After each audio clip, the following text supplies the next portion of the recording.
Sekitar tahun 1890, bangunan pesanggerahan berbahan utama papan dan kayu, berbentuk rumah tradisional Melayu yang dikombinasikan dengan gaya kolonialisme sebagai tempat peristirahatan.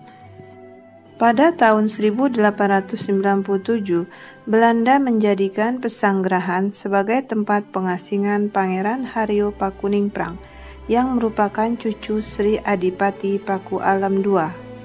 Kurang lebih 7 bulan dalam pengasingan, Pangeran Haryo Pakuningprang wafat pada tanggal 18 Agustus 1897 dan dikebumikan di Pemakaman Umum Kebun Nanas, Kecamatan Mentok. Memasuki era abad ke-19, pada tahun 1921, pesanggerahan dibangun ulang oleh Bangka Tinwining Bedrift dengan batu bata sebagai material utama oleh desainer BTW asal Ambon bernama A.J. Lokolo. Selesai dibangun tahun 1927, bentuk bangunan utama pesanggerahan tidak jauh berbeda dengan bentuk lamanya, dengan tambahan fasilitas seperti toilet dan pipa air dari sumur. Kekalahan Jepang oleh sekutu dalam Perang Dunia Kedua dimanfaatkan oleh Belanda untuk kembali ke Indonesia. Tanggal 19 Desember 1948, Belanda melakukan agresi Belanda kedua yang menyebabkan ibu kota negara RI jatuh ke tangan Belanda. Kemudian pada tanggal 22 Desember 1948, Kolonel D.R.A. Van Langen memerintahkan para pemimpin republik yang ditawan Belanda untuk diasingkan.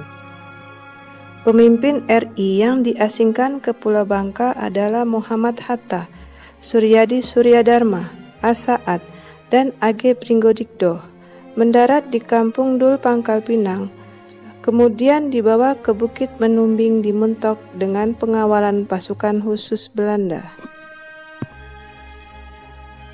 Pada tanggal 31 Desember 1948, Belanda kembali membawa pemimpin Indonesia dari Yogyakarta dengan pesawat pembom ke tempat yang sama, yaitu Ali Sastro Amijoyo dan Muhammad Rum. Tanggal 6 Februari 1949, Presiden Soekarno dan Haji Agus Salim diterbangkan dari Parapat di tepi Danau Toba dengan menggunakan pesawat amfibi milik Belanda dan mendarat di Pelabuhan Pangkal Balam Pangkal Pinang, yang selanjutnya dibawa ke Bukit Menumbing Mentok. Namun Presiden Soekarno tidak nyaman dengan udara dingin, maka ditempatkanlah Soekarno di pesanggerahan Bangka Tinwining Mentok ditemani Agus Salim beserta Muhammad Rum dan Ali Sastro Amijoyo yang sebelumnya ditempatkan di pesanggerahan Menumbing. Mereka diasingkan dari tanggal 6 Februari 1949 hingga tanggal 5 Juli 1949.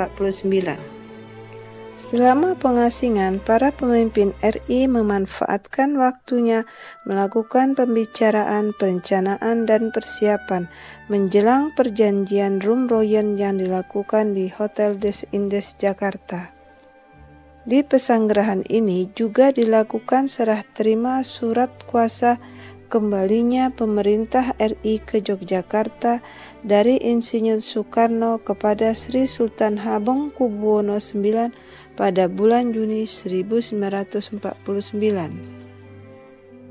Selain itu, musyawarah kedaulatan Republik antara pemimpin bangsa dengan utusan-utusan dunia internasional sering dilakukan di pesanggerahan ini. Pasca kemerdekaan RI, pesanggerahan Bangka Tinwining menjadi milik PT Timah Tbk dan difungsikan sebagai mes PT Timah Tbk. Pada tahun 1976, terjadi pergantian nama pesanggerahan menjadi Wisma Ranggam oleh PT Timah Tbk. Pada tahun 1983 juga dilakukan renovasi total pada bagian depan, hingga menjadi perhatian masyarakat karena telah melakukan pemugaran dan renovasi hanya untuk kebutuhan saat itu tanpa memperhatikan nilai sejarah yang ada dan bentuk asli bangunan. Hingga pada tahun 1998, pemugaran dilakukan oleh Kanwil Depdikbud Sumbaksel ketika itu, dan pada akhirnya tahun 2003, pemugaran ke bentuk asli dengan benar dilakukan oleh Balai Pelestarian Purbakala Jambi. Hingga saat ini, Pesanggerahan Bangka Tinwining Mentok menjadi salah satu andalan tujuan wisata sejarah yang terdapat di Kabupaten Bangka Barat.